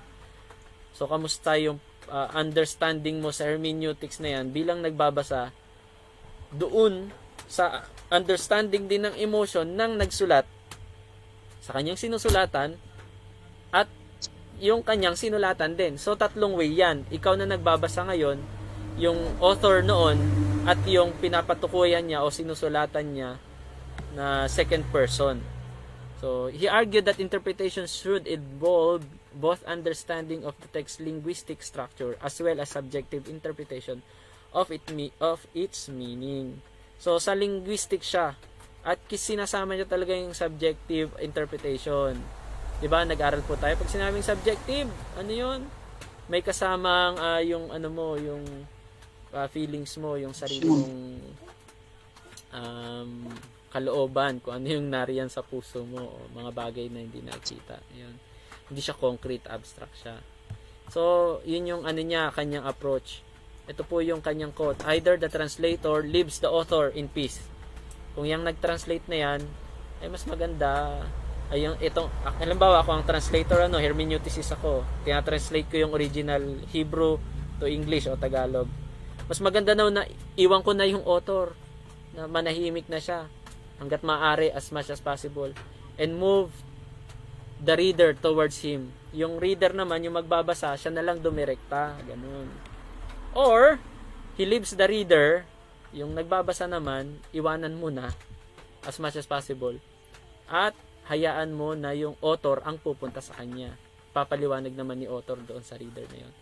Parang pinapakita nito na ang translator minsan ay magulo. It's either yun ang gawin mo. Kaya pinagugulo mo lang. Kailangan inihahatid mo lang talaga kung ano yung gusto ng author sa reader. Yun yung pinaka-point na kailangan meron yung takbo ng utak ng translator. So ano kayang Bible na pwedeng isuporta dyan? O, kung sino man ang magdagdag kahit isang gitla, o di ba, or comma o period, sabi niya doon, ay may sumpa sa kanya sa Revelation chapter 22. So ganun sila stricto. Si Wilhelm Dilthey, he introduced the distinction between natural and human science. Ito, mahilig po kasi ito sa science. Modernism period na po ito, ano. Ito, first and pang 7 natin and second to the last. Sa modernism period, 1833 na, palapit na tayo, wag kayong mag-alala. Anong oras na? Mag-aalas 10 na ba? 9 o'clock ka lang. So siya yung introduce ng natural at saka human science in interpretation. Nilalagyan na nila ng science kasi ito yung modernism period. Syempre nagkaroon na ng Renaissance period. Ito yung mga panahon na tumataas na rin yung research sa mga medical, ayan, sa yung mga atoms, 'di ba? Nadi-discover na yung structure ng DNA. Nakita na rin na talagang marami ng planets and yung nagre-revolve sa kanila ng mga satellite or moons. So kailangan ito yung panahon na nilalagyan na niya ng science at naunawaan niya na ang science pala ay mas mababa kaysa sa Bible. Parang para sa kanya, ang Biblia, yung science sa Bible ay nagpapatunay na hindi mas mataas ang science, kundi yung Bible ang mas mataas kaysa sa science. Pinapatibay lang. Biruin mo, ang daming ganun. Ang daming kailan lang na-discover sa science, pero sa Bible matagal nang naisulat. Tulad ng circle of the earth, yung salitang circle, di ba? Ang problema lang, itong mga, ewan ko kung na-encounter niya, mga flat earther na tinatawag. Flat daw ang earth. Bilog na flat, parang plato, ganun. O kayo, anong masasabi nyo? Ay, grabe, dumadami po sila. Dumadami po sila. As in, ipaglalaban talaga nila. At meron silang mga logical reasoning din na itong sun natin, local sun, siya yung nag-evolve lang sa loob lang ng hindi kalayuan sa ating atmosphere. Ganun katindi. Pati yung moon, nandyan lang din sila, naglalaro lang sila. Pwede silang mas mataasan pa ng mga eroplano. Ganun. Ang dami pong naniniwala doon. Ang tawag sa kanila, flat earther. Sino sa inyo naka-encounter na ng flat earther? May mga pastor na flat earther. Naka-encounter na ako niyan. Talaga. Kakanood ng Netflix. Yan, meron din sa Netflix. Kakanood ng YouTube. Diba? Manood kayo din ng science para hindi naman tayo So, dinistinguish niya yung natural at saka human science. Ito yung isa sa popular niyang quote. What man is, only his history tell. Kung sino ka o sino ang tao, tingnan natin sa history mo. Sa Bible, Matthew 7:16, you will know them by their fruits. O, diba? Kaya, anong bang history meron tayo ngayon? Siyempre, kung history lang, wala naman sa ating perfecto. Pero, if they read our history, not his story. His na, magpag-iwalay nyo, his, tapos lagyan na, his story. Yung story ni Jesus Christ, kung paano sila kumilos sa atin. They will never understand. No, hindi nila maunawaan kung bakit nagpapatuloy pa rin tayo kahit minsan pumapalpak tayo at nagkakamali. Kaya ang history ng tao, hindi dapat yan ang babasahin mo. Ang basahin mo yung istorya niya na ginawa sa taong yun. Amen naman dyan! Mag-comment naman kayo ng amen. Baka inaantok na kayo. O, tignan mo, kahaba. Ang dami nito, hindi ko nababasahin yan. Aantokin kayo lalo. Si Friedrich Nietzsche. Ano sa Tagalog ng Friedrich Nietzsche? Sige nga. Tagalogin nyo. Chicken. Para piniritong mayaman na punta sa nicho. O, yun. O, para magising kayo. Siyempre, ikaw ba naman magprito ka ng mayaman? Di Nietzsche. Nietzsche ang labas. Joke lang Sir Friedrich. Baka mabuhay to ulit. Nanonood dyan sa langit huntingin ako pag nagkita kami ron, magtatago ako sa likod ni Jesus.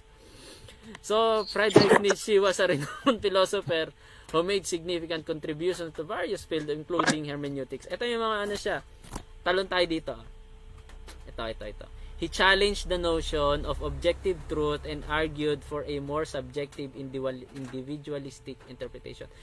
Inaano niya kasi, binabalanse niya. Halimbawa, yung panahon ni Jesus Christ. Bigyan ko kaya objective truth. Nabasa sa Bible, batuhin itong babaeng to hanggang mamatay, di ba? Yun yung law. Kaya, ang lalakas ng loob ng mga Pariseo eh. Hawak sila ng bato nila eh. Kanya-kanya silang bato eh. On the spot na huling nangangalo niya. Pag on the spot nakita, babatuin talagang hanggang mamatay. Kasi yun talagang totoo. That's objective. Malakas ang pruweba nila. Talagang huli sa akto. So, actually, hindi na nga dapat tanungin si Jesus Christ. Babatuin na yon. Ito. Anong in-apply ni Jesus Christ? Yung objective o yung subjective? Ang tunay na reliyon nga, pagiging makatao eh. Ay, dalisay. Magkaiba ang dalisay at saka magkaiba ang tunay.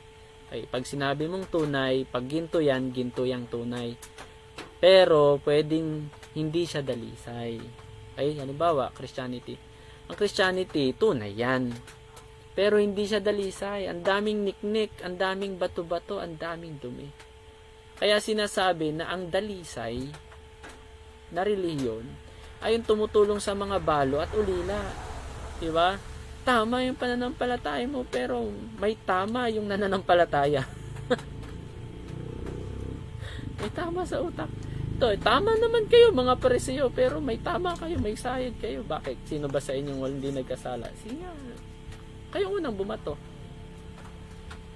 Kaya tayo, mga kapatid, huwag tayong masyadong objective din na pinaglalabang mo yung katotohanan, alam mo, nagiging dogmatic ka, pero wala ka ng pag-ibig sa 3 to 1885.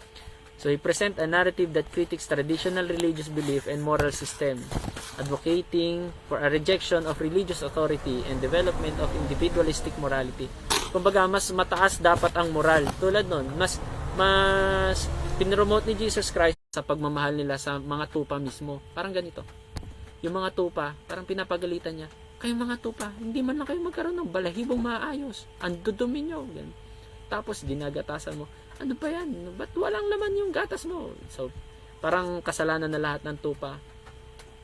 Parang mas mahalaga sa kanya. Mas mahal niya yung mga produktong na ibibigay kaysa yung gumagawa or nagbibigay ng produkto. Di ba ganun sa mga business? Pag boss, mas mahal nila yung product kaysa dun sa manpower. Dito, ang mahal ng Panginoon, yung mismong tupa. Hindi yung kayang ibigay ng tupa. Amin po ba, mga pastor? Ganun din sa atin, pastor sa kapwa natin, pastor. Hindi mas mahalaga yung ano natin, mga naging achievement natin, kung ilan ang miyembro mo, kung gaano kalaki yung mga churches natin. Kakaroon minsan ng moral parang unintentional, sa ganda ng church mo, ang kinakwentuhan mo, minsan instead na ma-inspire, hindi na-inspire, nayabangan, ganun. Paano mo ngayon ipapasok yung morality, yung moral system sa ganong uri ng conversation, diba? Minsan ganun, hindi natin maalis yun eh. Or minsan naman, nami-misinterpret ka, ini-inspire mo siya, pero nayayabangan naman siya. Kaya morality talaga, actually, ang may problema dito ay yung morality ng tao. So sa kanya, sa pag-hermeneuticize, ito si Friedrich Nietzsche, binigyan niya ng pagliliwanag na kahit sa Bible, titignan o sisilipin din natin yung objective at saka subjective, lalong-lalo na in connection to restoration ng morality ng tao. So overall, Nietzsche's contribution to hermeneutics lies in his criticism on traditional. So binibreak niya yung traditional interpretation. Ang role niya, ini-interpret niya yung text with the challenge of accepted moral and religious values. May values na. And ito yung isa sa mga quote niyang sikat, "There will always be rocks in the road ahead of us."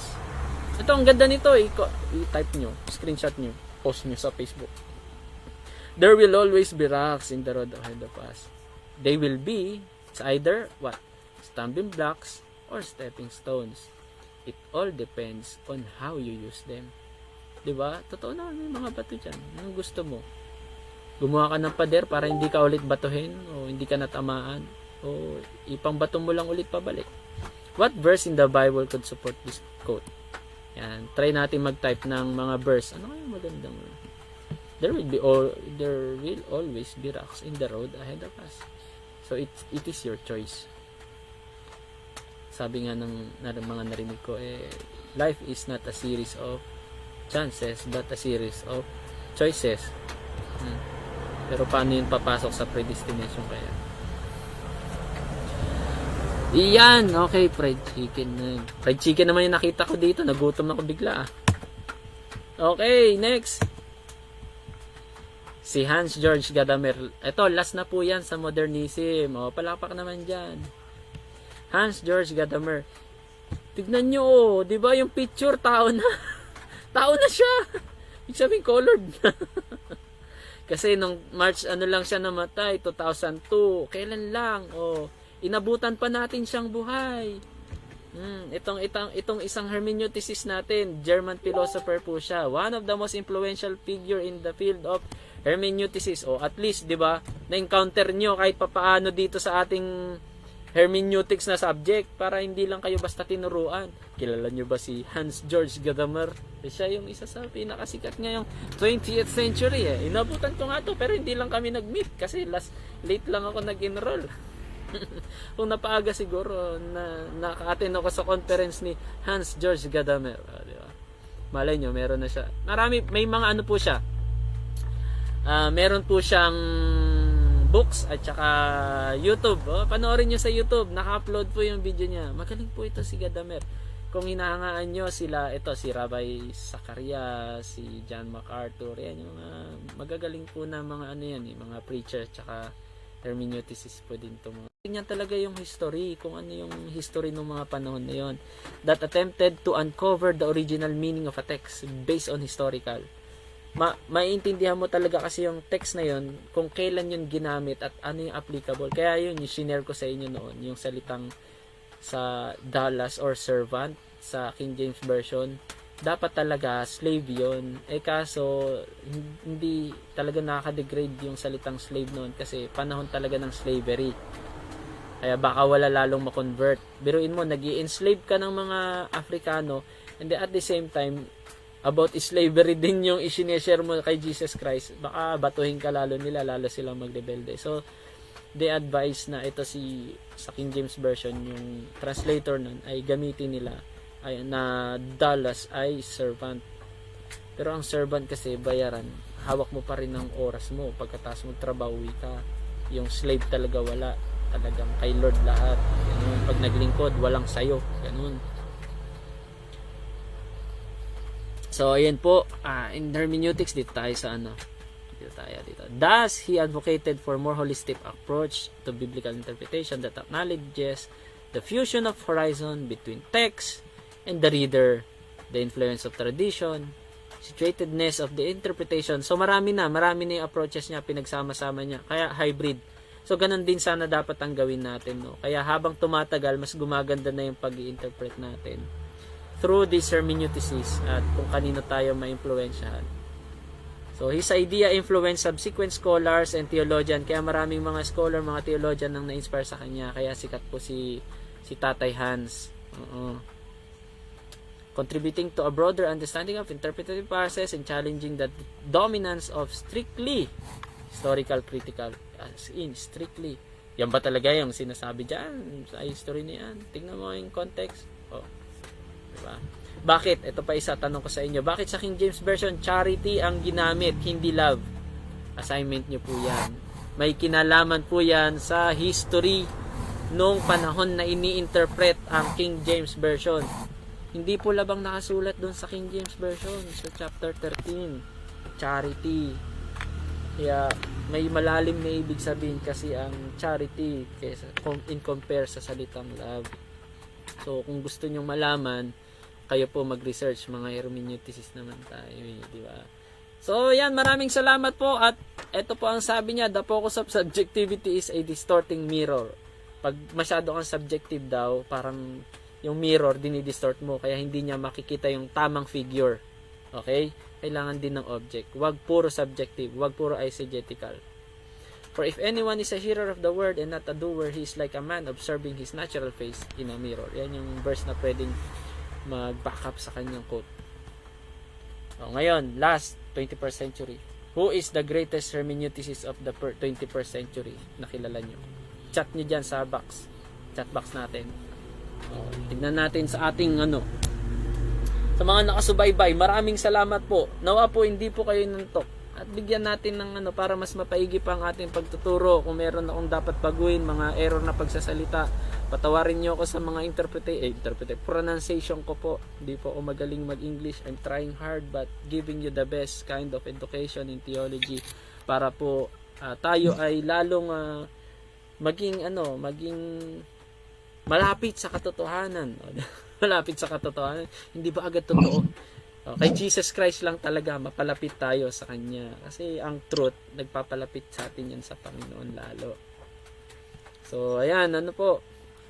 Sino ang greatest hermeneuticist? Mali pa spelling nito na naman. Hermeneuticist of the 21st century. Yan, sagot. Tingin na tayo dito sa ating live stream. Paul Ricoeur, Richard Kearney. Yan, siya lang pang may modern peak sa modern period. Oo nga, kaya nga 2002 nga Taon na siya. May evolution din ng mga picture di ba? Next time 4K na yung niyan. Sino po sa inyo? Yung mga naka-livestream 19. Maraming salamat po sa atin pong 19 20 na taga-subaybay. Para sa brother Sister Beng. Naka-attend po si Sister Beng. Brother John, lumipat po sa live stream. Nakadoble tayo, Pastor John. So, thank you po. Ang sagot. Ayaw nyo naman sumagot. Bibigyan ko ng ng 50 pesos GCash ang makasagot ng tamang sagot dito. Greatest hermeneuticist of 21st century. 10 9. Hula na. Kahit sino na. Sulat nyo na. 8, 7, 6, 5, 4, 3, 2. Nako, sayang. Pang-load din sana yun para manood tayo ng live stream. Ang sagot, mga overview pa nga lang to. History pa lang. Wala pa yung current issue natin at saka mga talagang approaches and yung principle of biblical interpretation. Kaya ayus-ayusin natin ang sarili natin dahil ikaw ang susunod na magiging greatest hermeneuticist of the 21st century. Congratulations sa bawat isa. Ayan. Batiin naman natin ng congratulations yung bawat isa. Nakaabot tayo ng 1.5 o 2 oras o kulang-kulang makapanood at makasubaybay ng isa sa nakaka-boring na subject. Nakalagay dito 21st century, drone na yung di ba? Drone na yung icon natin Isa sa nakaka-boring daw sa history. Kaya yung mga inantok dyan, bahala kayo. So maraming salamat din po. Kung meron po kayong question, sige, bibigyan ko kayo ng konting panahon. At mga 3 minutes ganon hanggang question ngayon. Bibigyan ko kayo ng privilege na magtanong. At ayan, mag-screenshot nga ako para makita natin kayo dito sa ating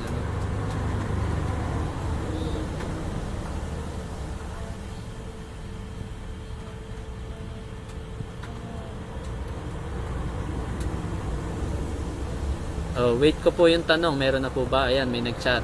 What is better, exegetes or theologian? Yung mga okay. Sige, sasagutin ko po yan.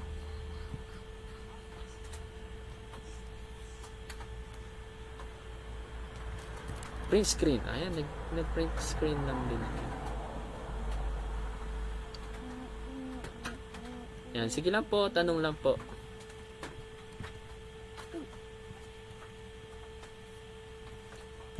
Ano ang mas better sa dalawa? A theologian must be an mas kailangan niya mag-exegete Parang hindi ata pwedeng maging noun yung exegetor. Exegete. So, process kasi yung exegetic. Exegetical or exegeting. Pero, pwede bang gawin siyang noun? Maging tao, exegetor. Kayo po, Pastor John, ano pong masasabi nyo? May sagot po kayo doon. So, ang tanong, what is your uniquely Bible-inspired life quote that you will contribute to the history? Ikaw naman, ang babasahin nilang sa mga billboard at mga libro na quotes nyo, o di ba? Kaya mag-isip na kayo ng quote nyo. Assignment yan. Ipasa nyo ang inyong quote with your attendance. At yung quote na yan, kahit Tagalog o kaya Ilocano, kung Ilocano ka, mag-Ilocano, Bisaya, yung mga quote nyo na dapat hindi yung walang katulad. Pwedeng may rhyming, mga ganun.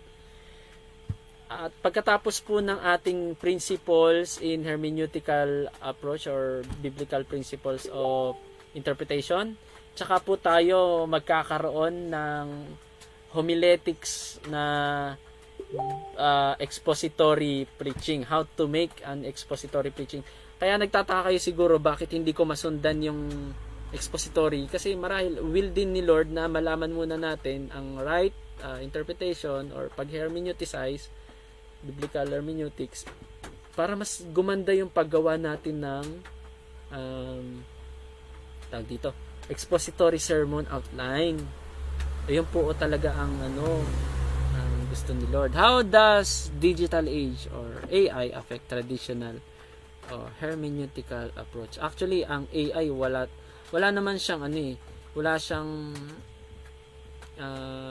siyang pakialam sa mga given hermeneutical approach kasi lahat ng binabasa ng AI ay yung mga available na online, and then collectively speaking, yun yung binabato lang niya sa mga tanong, depende kung paano mo papalabasin yung kanyang isasagot sa magitan ng yung tanong. Pag mali tanong mo, iba rin ang sagot niya, pero hindi ko masabi na mali. So, para sa kanya, ang AI, ang sagot niya ay tama, pero baka pag hindi yun yung hinahanap mo, mali ang tanong mo. Yan sabi ni, ewan ko, Socrates ata sabi doon, the right answer comes from the right question. So, sa AI kasi, wala siyang, eto lang, hindi siya subjective, kasi wala siyang feelings. Kaya, yun ang ginagawa niya. Ginagawa tayong tamad, maghanap ng ibang resource. Kung anong pinakita ni Google, yun na. Or ano po kaya. Ganon talaga, oo. Pero, yan naman ang advantage ng technology. That's why, ewan ko, kung why God made, or paano tayo hinatid ni Lord sa lugar na ito. Sa panahong ito. Na, kaya nasa tao lang yun kung paano, kung he will take advantage ba yung AI para lalo siyang matuto, o iasa lang sa kanya lahat. Yun yung nakikita ko na magandang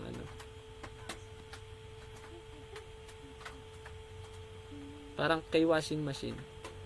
Kung gusto mo matik na sa kanya, o minsan yung mga hindi mo makuhang mantsa ay kukusutin mo pa. Parang ganyan. Iba rin kasi yung labas sa kamay, iba rin yung labas sa matik. Tama naman yung resource. Iba talagang siya na nagbibigay. Kung ano pinakita ni Google, yun na. Or ano pa kaya pwede natin gawin. Same lang naman din pag ginugel, halimbawa gusto mo gumawa ng sermon outline, Google ka, o kaya mag-AI ka, given na siya, it's either talagang pwede kang patamarin yan. Lalo na yung pinalabas sa Europe, hindi ko alam kung saan bansa. Nag-preach AI, di ba? More on probability ang AI. Baka mapagbigyan sana magkaroon ng session about history ng Bible. Interesting ang history, hindi boring. Thank you po sa pag-comment sa sa subject na history. Na, oo, hanggat maaari talaga dapat ang history, hindi gawing boring yan. Ako gustong-gusto ko ng history actually. Meron po tayong history ng, pero hindi history ng Bible ang subject na 'yon. Church history. Try natin magpa-seminar na lang, ganon. It is a tool. It depends on how you use a knife. Kills or a knife for surgery that save life. Tama naman po 'yan.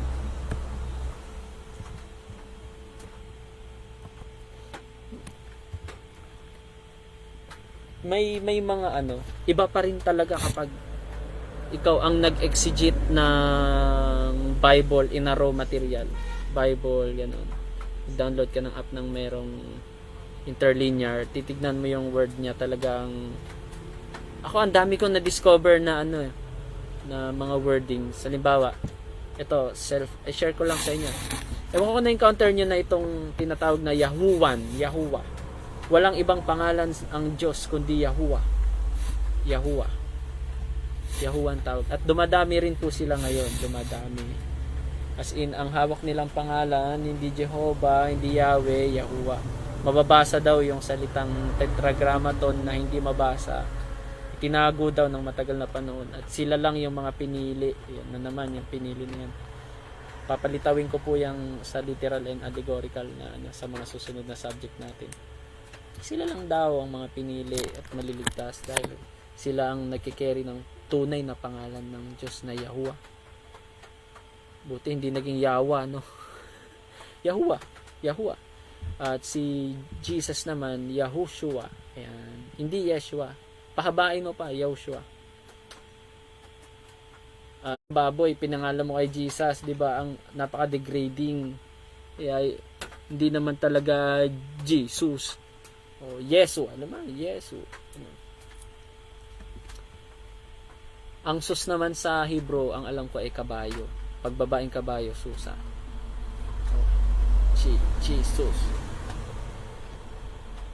Kaya hindi yun ang totoong pangalan. Halimbawa, birth certificate, hindi daw pwedeng palitan yung pangalan mo. Kaya hindi applicable yung salitang Jesus. Hindi ka daw maliligtas doon.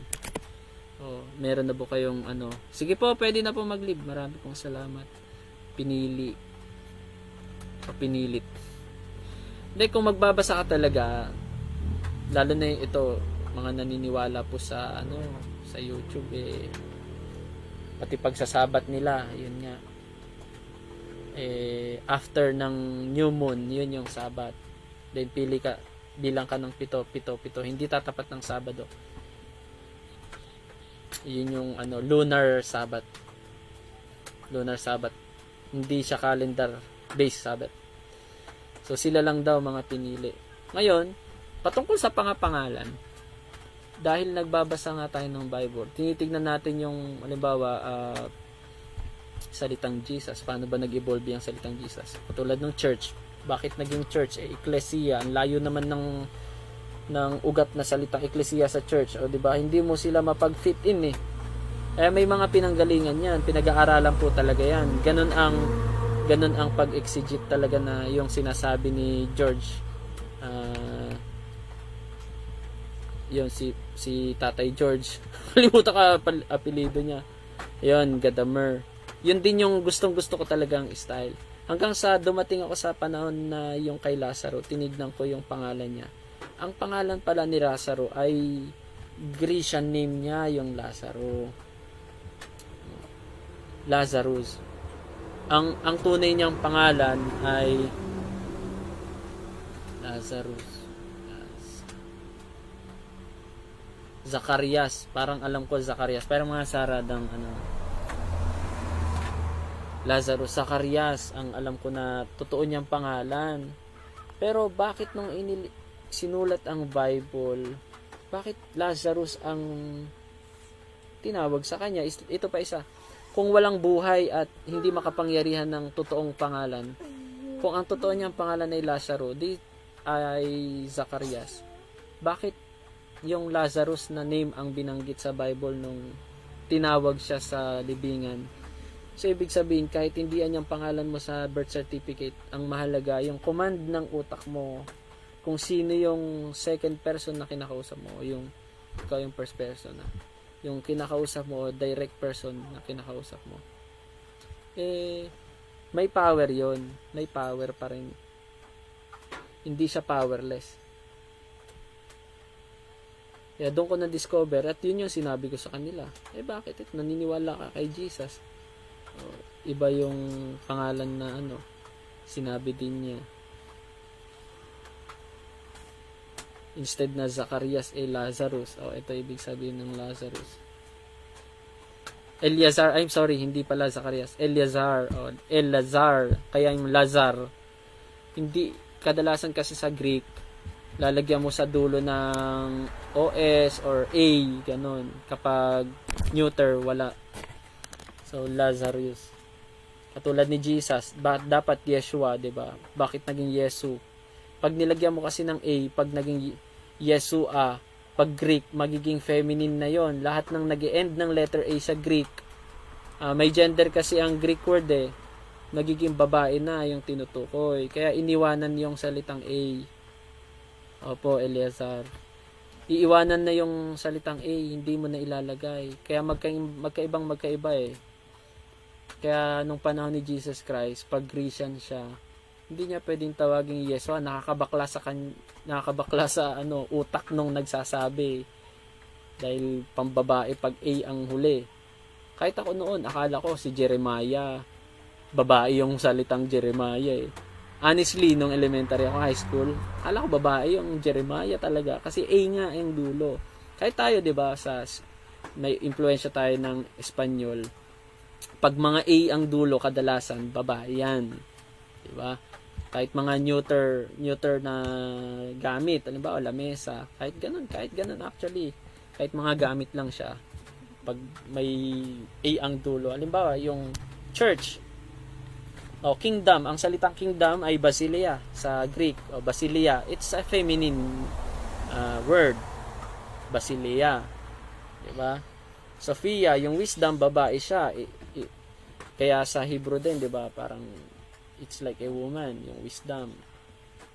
Kaya yung nasa asawa daw natin yung wisdom, wala daw sa lalaki. So, wisdom is you have, as a man, you have to be married with wisdom. Basileia. Sophia.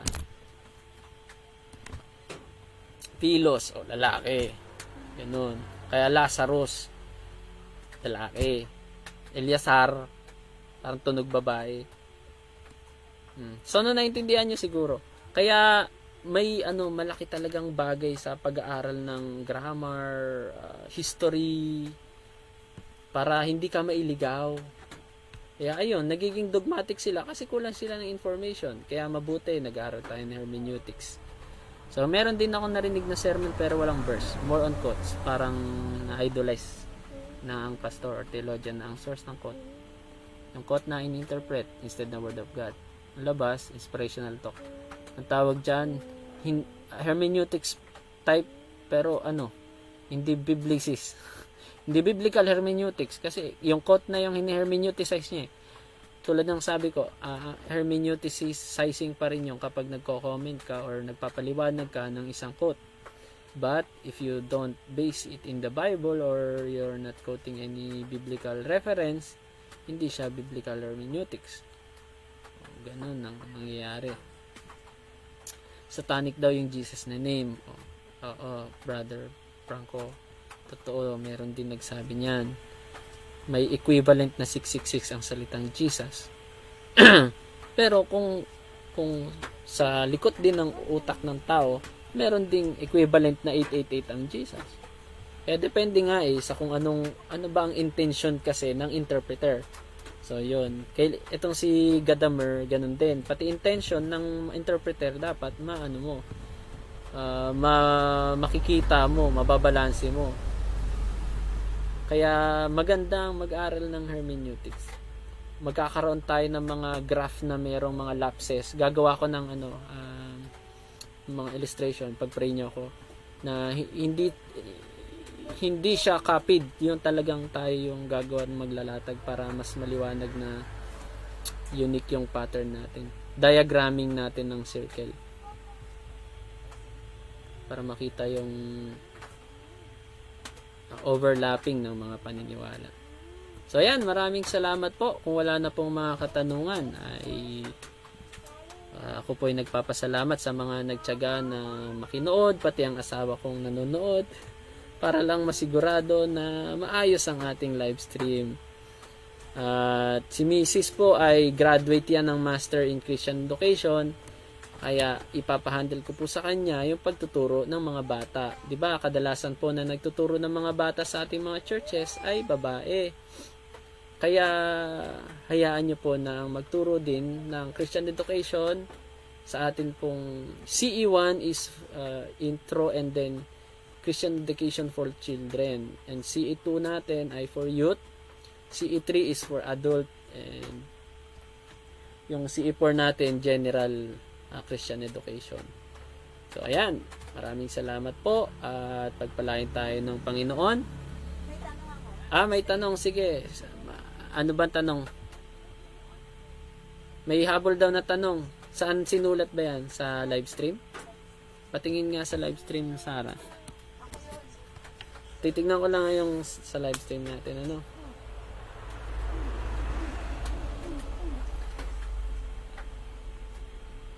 Pahabol na tanong. O, bonus. Alam nyo, maganda kasi nagtatanong. Napapalitaw nyo yung mga stock knowledge natin.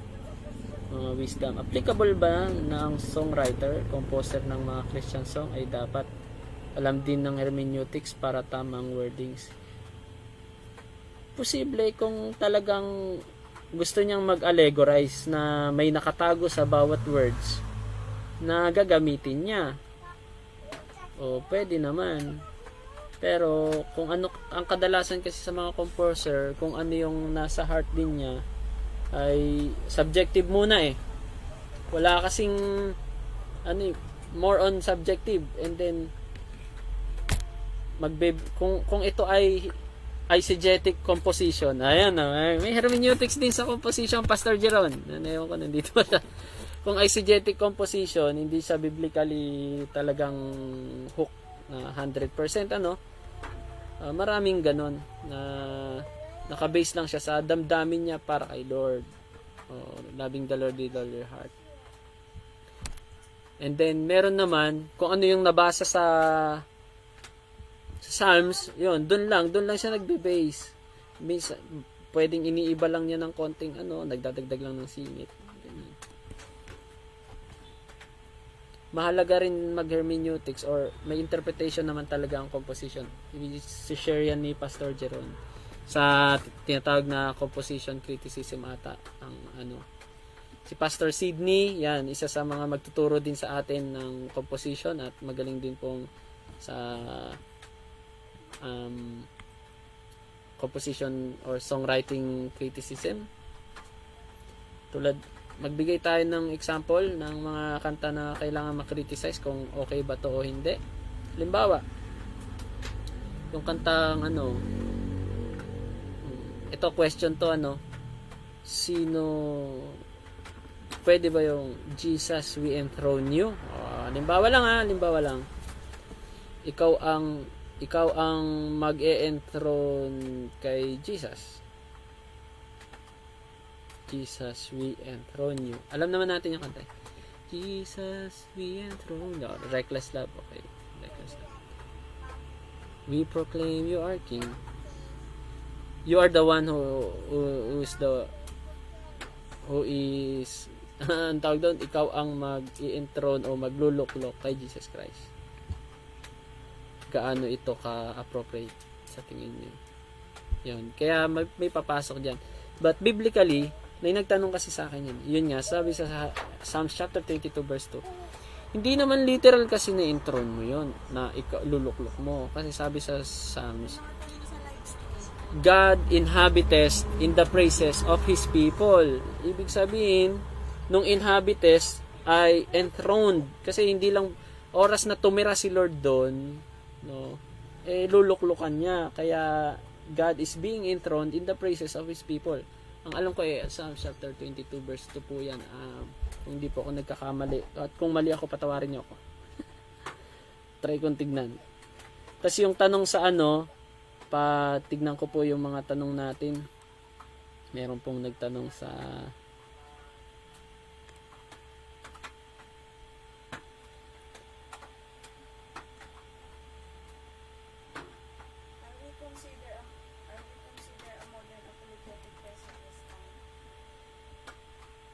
ayan. Hindi nag-appear sa akin. Ano daw yon?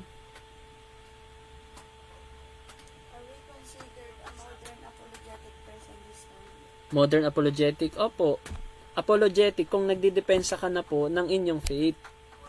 Pag hermeneuticis, you are just interpreting something.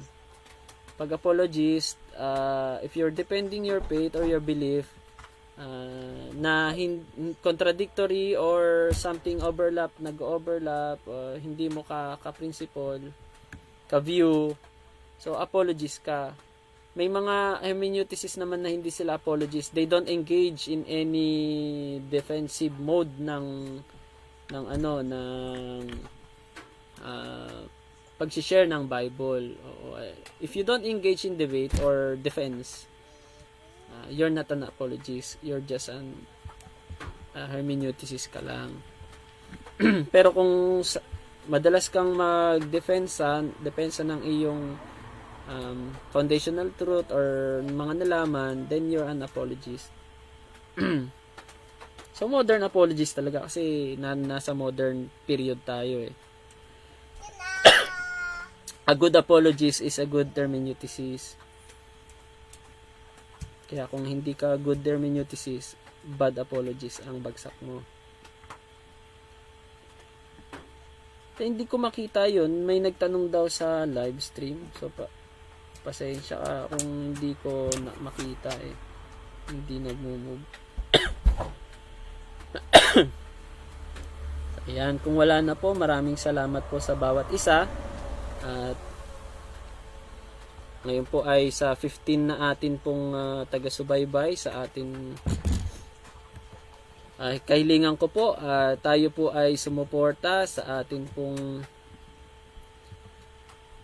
Facebook page. Kung yung may mga pinopost po natin, paki-share po. Yan po yung ating ambag din sa ating free subject. In return naman po, 'di ba, para hindi lang tayo taker, dapat give and take relationship tayo. Ibig sabihin, I'll give you a free subject and in return, paki-share na lang din po yung ating live. Kahit itong recorded na lang na live natin sa Facebook, or kahit baka hindi nyo pa na-follow or na-like yung ating page, paki-follow and like po ang ating page. Pwede rin po natin i-visit ang ating website, www.mobilebibleschoolinc.wordpress.com.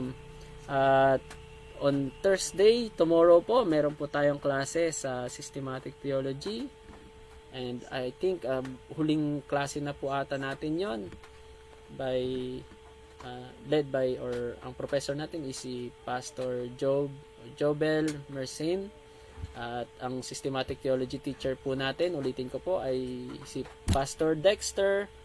Gumagala po siya currently ata sa, ewan ko kung Switzerland o New Zealand. Nasa Albuquerque siya eh. Kaya nasa galaan pa siya ngayon. So mag-uusap na lang kami, tatawagan ko po siya. And ayun, nasabi ko na rin si Mrs. Update lang din sa Christian Education this September. Idadagdag ko na rin po yung parallelism ng covenant theology and dispensationalism. Sa lubong kasi yan eh. Maganda sa hermeneutics, di ba? Nag-aaral tayo about allegorism and literalism. Itong dalawa ganun din. Alam nyo ba, ang dispensationalism is more on literalism, and covenant theology or covenantalism is more on allegoricalism. Kaya maganda pong pag-aralan natin yon. Mga bachelor and masteral doctorate students natin, doon po tayo a-attend. Kaya mag-ready po kayong lahat. At meron akong 50, more than 50, pero try natin i-share yon. Parallelism ng dalawa. Compare and contrast. So, to God be the glory. Marami pong salamat. Muli, I'm Pastor Roderick Tevera from Heaven of Worship, Lupao, Nueva Ecija, founder of Mobile Bible School. Pray po tayo. Ama, marami pong salamat sa amin pong mga natutunan ngayong gabing ito. Dalangin ko ay patuloy kang kumilos at maintindihan namin mabuti, maging inspirasyon ang aming natutunan at may apply namin, Panginoon, sa pang-araw-araw, kahit sa pagbabasa ng Biblia o pag-share, Panginoon, sa pulpito man, sa kung saan man, informal or personal or even in public or private, ay may apply namin ang tamang interpretation o pag-interpret, Panginoon, ng iyong mga salita.